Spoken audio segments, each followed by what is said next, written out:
Degree విషయానికి వస్తే పర్టికులర్గా యూనివర్సిటీలోకి వెళ్ళి చదువుకోవాలా అనే ఒక ఆలోచన వచ్చేస్తుంది వెంటనే.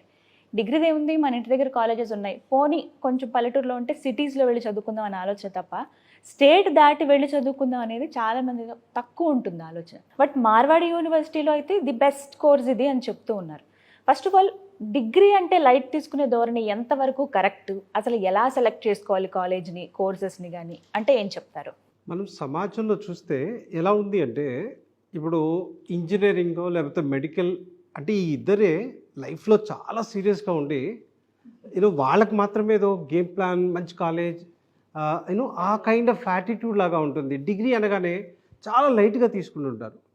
సో ఈ డిగ్రీ కోర్సెస్ విషయానికి వస్తే మనకి ఎండ్ ఆఫ్ ది డే ఎవరైనా కూడా లైఫ్లో మంచిగా సెటిల్ అవ్వాలనుకుంటారు.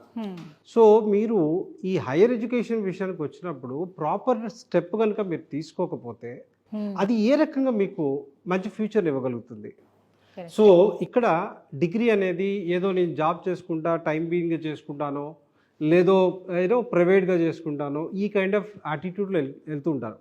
సో ఇప్పుడు బీటెక్ చేస్తేనే మంచి పొజిషన్కి వెళ్తాము అనే కాన్సెప్ట్ లేదు. ఇప్పుడు డిగ్రీ చేసుకొని ఎంబీఏ వైపు వెళ్ళొచ్చు, లేదా ఈ కంప్యూటర్ అప్లికేషన్ చేసుకొని ఎంసీఏ చేసుకొని మళ్ళీ ఐటీ సెక్టర్ వైపు వెళ్ళొచ్చు. సో ఫ్యూచర్లో బెటర్ పొజిషన్కి వెళ్ళడానికి డెఫినెట్లీగా ఆప్షన్ ఉంటుంది. కాకపోతే వీళ్ళు ఏంటంటే వాళ్ళిద్దరే సీరియస్గా ఉండాలి, మిగతా వాళ్ళు కాదు అన్నట్టుగా బిహేవ్ చేస్తుంటారు. దీంట్లో గైడెన్స్ లోపం అని చెప్పొచ్చు.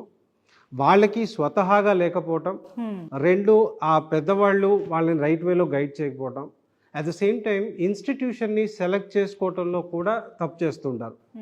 సో చాలా ఇన్స్టిట్యూషన్స్ ఎలా ఉన్నాయంటే మనకి తెలుగు రాష్ట్రాల్లో క్లాస్ రాకపోయినా పర్వాలేదు అనే కైండ్ ఆఫ్ ఇన్స్టిట్యూషన్స్ చాలా ఎక్కువ అవుతున్నాయి. కొంతమంది చాలా సీరియస్గా దాన్ని రైట్ వేలో రన్ చేస్తున్నారు. సో ఇక్కడ నా సజెషన్ ఏంటి అంటే, మీరు ఏ కోర్స్ అయినా సెలెక్ట్ చేసుకున్నా డెఫినెట్లీగా దాంట్లో దానికి సంబంధించిన ఫ్యూచర్ డెఫినెట్లీగా ఉంటుంది. డెఫినెట్లీ ఉంటుంది.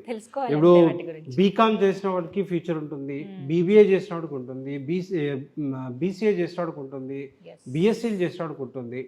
సో మీరు అసలు ఆ కోర్సుని ఎందుకు చేయాలనుకుంటున్నారో క్లారిటీ ఉండాలి, right? At the same time ఆ తర్వాత నెక్స్ట్ లెవెల్లో ఏం చేద్దామో అది క్లారిటీ ఉండాలి. సో మనకి ఎప్పుడైతే ఒక క్లారిటీ ఉంటుందో ఆ ప్రకారం మనం ఎప్పుడైతే ప్లాన్ చేసుకుంటామో, రెండోది ఏంటి అంటే ఒక చిన్న విషయం మైండ్లో పెట్టుకోవాల్సింది, పెద్ద కంపెనీస్ ఎక్కడా కూడా చిన్న ఇన్స్టిట్యూషన్స్కి రావు. Exactly right. ఇప్పుడు ఏంటి అంటే మనకి ఒక పాయింట్ వెరీ క్లియర్గా ఉండాలి. నేను ఏదో ఒకటి గ్రాడ్యుయేషన్ ఏదో ఒకటి కంప్లీట్ చేసుకొని నేను ఎప్పుడో కంపెనీ యాడ్ ఇస్తే వాళ్ళ ఇంటర్వ్యూకి అప్లై చేసుకుంటాను అనే యాటిట్యూడ్ ఉంటే ఒక రకంగా ఉంటుంది.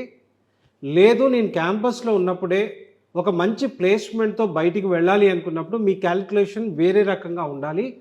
చిన్న కాలేజెస్కి పెద్ద కంపెనీస్ రావు. మంచి కంపెనీకి వెళ్ళాలి అంటే పెద్ద కాలేజెస్లో చదువుకోవాలి, మంచి కాలేజెస్లో చదువుకోవాలి. ఆ రకంగా చూసుకున్నప్పుడు మార్వాడి యూనివర్సిటీ డెఫినెట్లీ ఈ కంప్యూటర్ అప్లికేషన్ రిలేటెడ్గా, అంటే మావి డిపార్ట్మెంట్స్ వేరువేరుగా ఉంటాయి.